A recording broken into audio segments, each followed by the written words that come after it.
Welcome to my YouTube channel. My name is Thandazile Love here.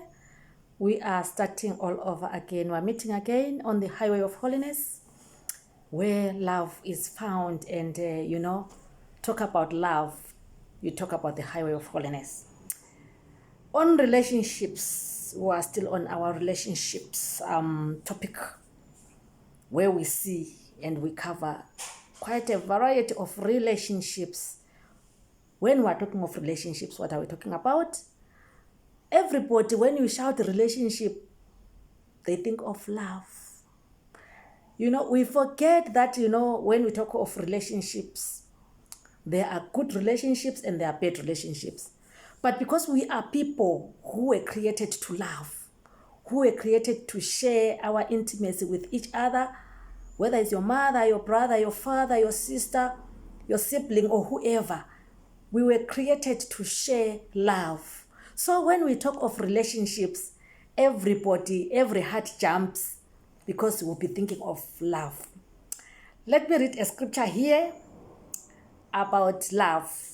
And I'm going to read John 3 verse 16, a verse which is well known by everyone, even the little children, they know it. When I grew up, that was the first verse which I was singing day in, day out. Maybe because I didn't even understand what it meant, but I sang it anyway. I hope I'm not the only one.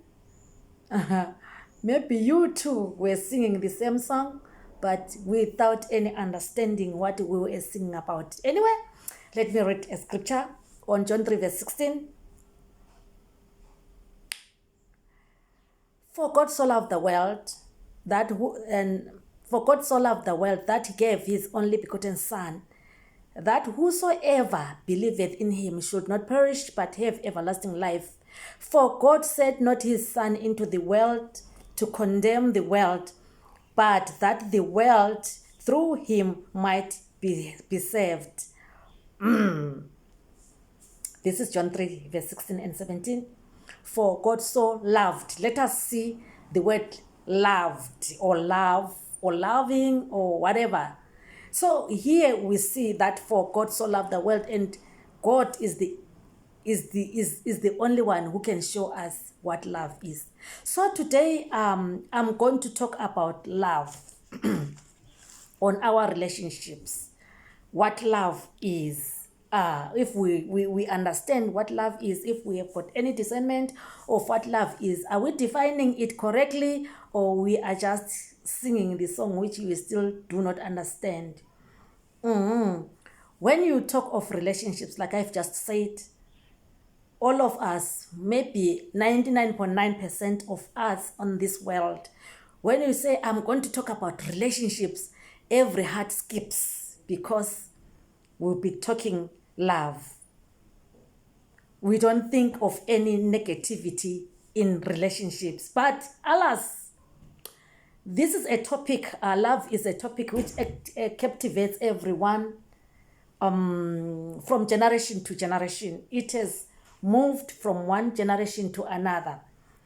From every ethnic group, every culture, from poor to rich, from small to big, from crippled to whole.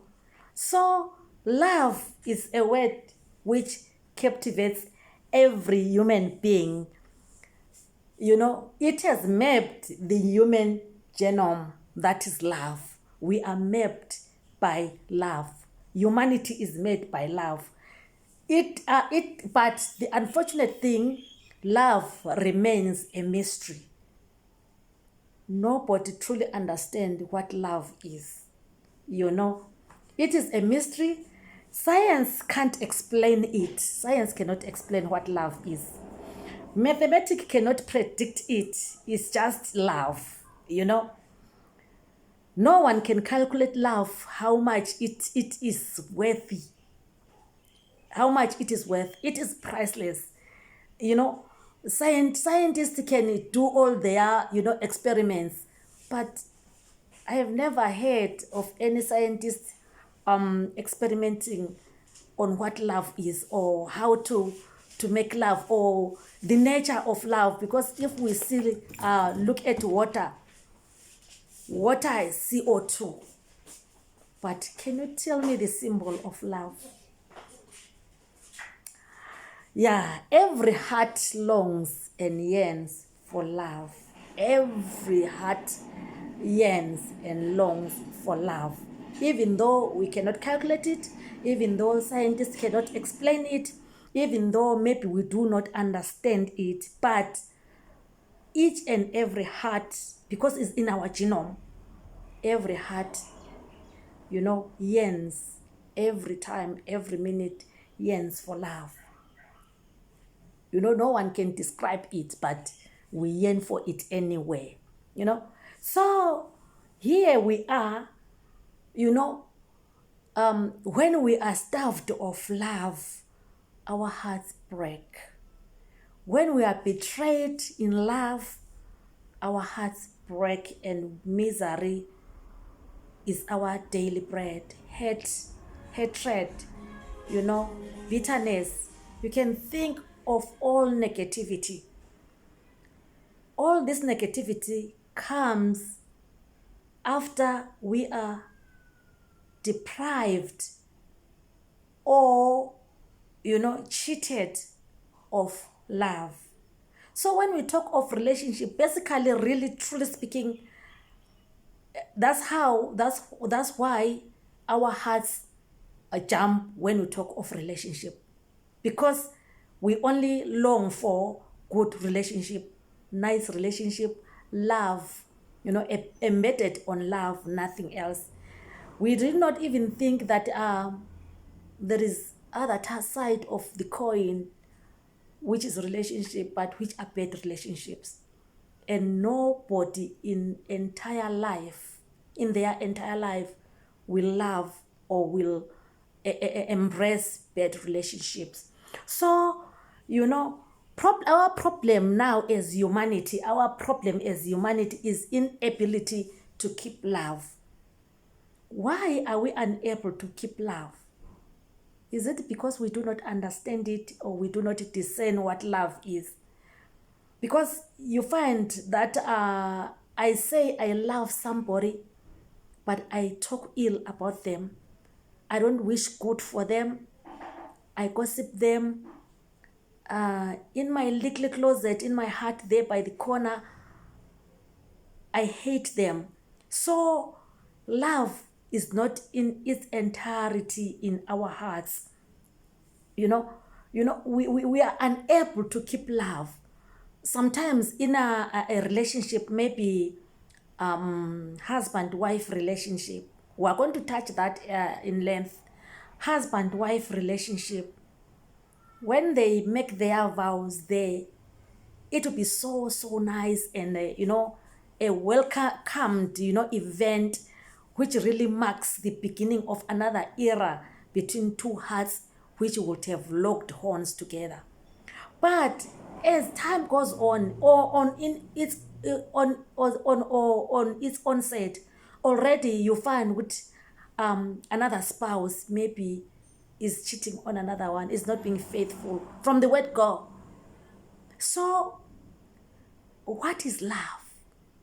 If we can go to that extent, even maybe as we are tying the knot, maybe the girlfriend or the boyfriend is even invited in my wedding. What is love? So here, that's what I'm saying. The problem with humanity is that our inability to keep love in its entirety, to understand love in its entirety. We can define it in many ways, but love is pure. Love is pure. Love is just love. There are no additions, no subtractions to it. Love is just love. Love, in its sanctity, goes beyond its explanation. It's easy for us to talk love. It's easy for us to sing love. But do we understand the sanctity of love? I don't know. You can answer yourself as an individual, as a human being created by God, as a human being here on earth. Do you understand what love is? And how do you define love? The way you talk about love, are you, or am I holding it in its sanctity, or I add salt and subtract sugar from it and call it love anyway? So here, the more we long for love, or the more we want love, the more it sifts from our fingertips. It just sips like sand, like sand. It sips out of our fingertips. The more we try to grab it, the more it slips away from us. Why? Because if we understood it, we could grab it and be able to hold it tight. But the more we try to hold it tight, the more it slips out of us. The more we try to embrace it, the more it runs away from us. What could be the reason behind that? Who knows true love? I wonder if any of us knows true love. And if there is any who know true love, blessed are those souls, blessed are those spirits, because most of us, we do not understand what love is. I want to say something about love, and I'm going to read here what I wrote down. Is it as simple as it is spoken of? Love, Love. We sing songs, we have heard the artists sing song Love, love. Or others, people who believe in Valentine, they say February is a month of love. It is decorated, in so many ornaments, until maybe it is engulfed by the ornaments which is being decorated with. And at the end of it all, we do not see what it really is, but we see the ornaments which have decorated it. Yes, it's not as simple as it is spoken about. Love cannot be traded upon. You cannot trade love on love. You cannot buy nor sell love. You can't. How do you buy it? The more you try to purchase it, the more it evades you. The more you try to steal it, the more bitter it becomes. The more untrustworthy you are towards love, the more exposed you are. The more bitter you become. It becomes a bitter pill to your life, to my life. So how do we keep love sweet? What should we do to keep love sweet? Love is interpreted wrongly by many. Many of us, we interpret it wrongly. Love is priceless. You can't buy love. You can't sell love. It is just mere love. It cannot be traded. It cannot be controlled or forced. You can't force love into your soul, or can you force love to come unto you if you do not have love? Love, it is pure, and its sanctity remains as it is. It is just love. Its purity, it defies knowledge of a man or understanding of a man. It has no impurities whatsoever. True love has no impurities. And humanity cannot comprehend this purity of love. We can't. That's why we give it many names, or we act it in many different ways. But love can only be acted in one solid way, because it is love. It is like truth. It cannot be traded. You can't trade for truth. You can't trade for love. Why I'm saying love has been misinterpreted by many. Some of us, we go sinning, we lust against one another, we do adultery, we do fornication, we cheat on others, we do all sorts of kind of things in the name of love. How putrid it is. I commit adultery with somebody's husband and I say I am in love. Sure. We have added so many impurities to love. We have named it for lust. We have treated it for lust, but alas, you can't. We can't. It's us, but love remains as love. It cannot be treated for anything. No matter what we do, we are just being folly. We are just fooling ourselves because love cannot be changed because I want to do what I want to do it and term it love. It will just be silent there.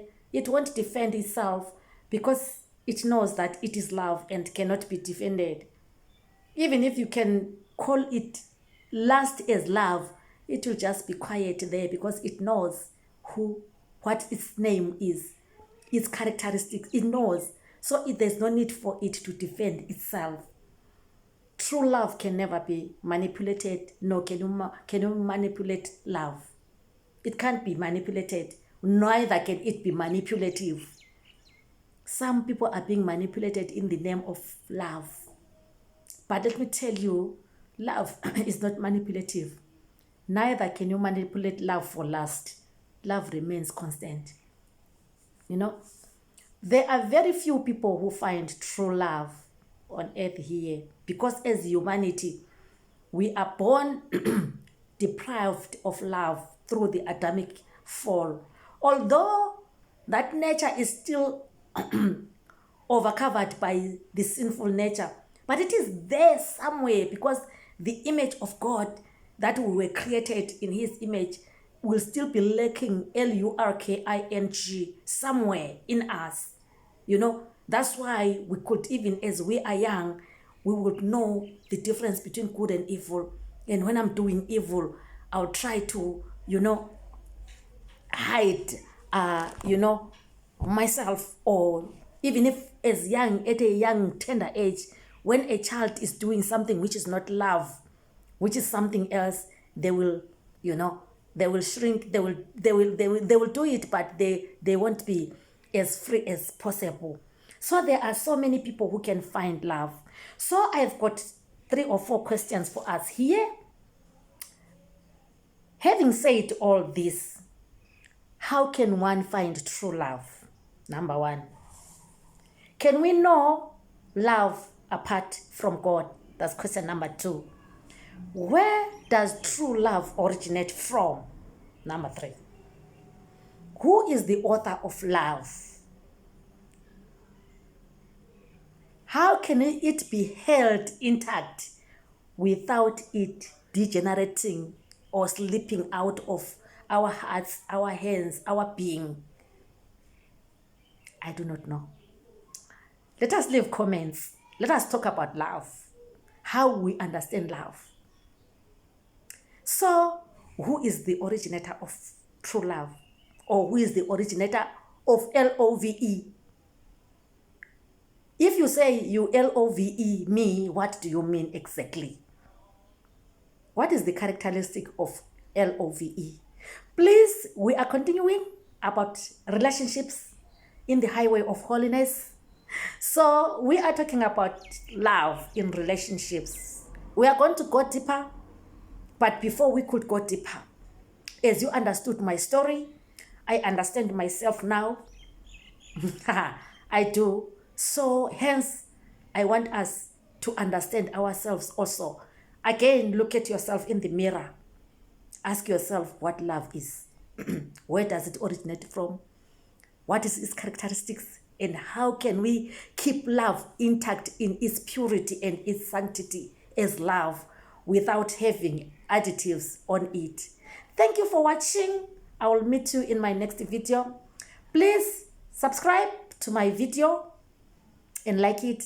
And please don't forget to leave a comment there as we continue in the highway of holiness with relationships. God bless you, and meet you in my next video.